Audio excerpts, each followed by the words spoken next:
Chapter 6, Adding Animations, Effects and a HUD. We are going to add few more touches that we will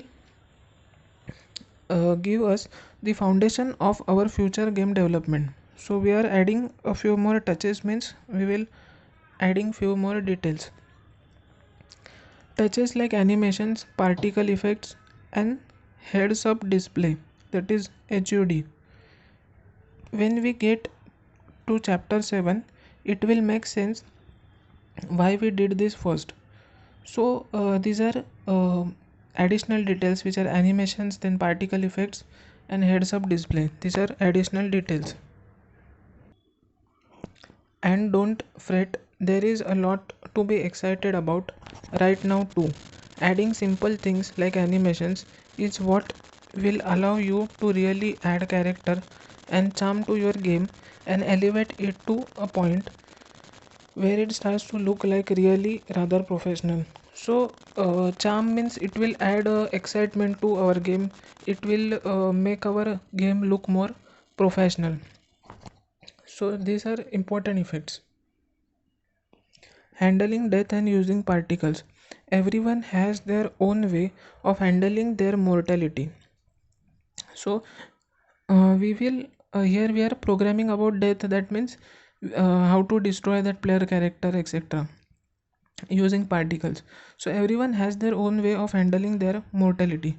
Right now Square's way is not particularly elegant. Not only does he just kind of appear back at start of game instantly, but he also does not give us any brief pause while that happens. So it is appearing back at start when at at starting of game, so after his death. So this is not so much interesting. We will add an effect called particle effect for death. The whole thing is a little too brief to let it really sink in. So the whole thing is little too brief, that means this is really difficult. It would be nice if we had some kind of death animation, or better yet a gory explosion. That means uh, if we get some kind of death animation, that means uh, the animation for death, that is destroying or particle effect, etc. To do that, we are going to use particle system, an effect that lets you scatter pixels all around the screen and get them to behave in different ways. We are going to make a particle effect that will look like an explosion of blood,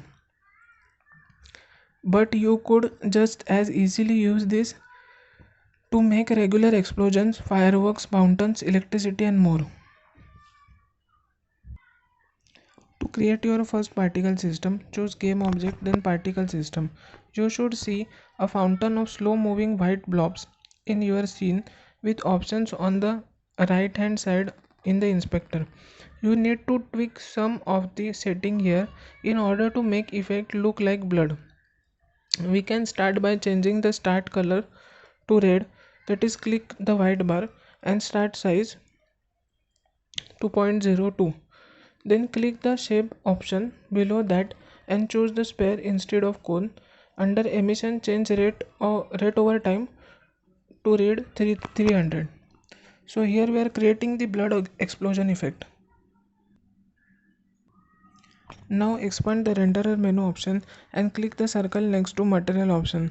Choose sprites default and the red blobs should change change to red squares. Next, expand size over lifetime. Note that you need to tick the bullet box first and drag the right hand side so that line is downhand slope, so that the line is down. This means the particles will get smaller as they travel through air. So this is about effect also. That means the particles will get smaller as they travel through air, allowing them to disappear. So these particles are disappearing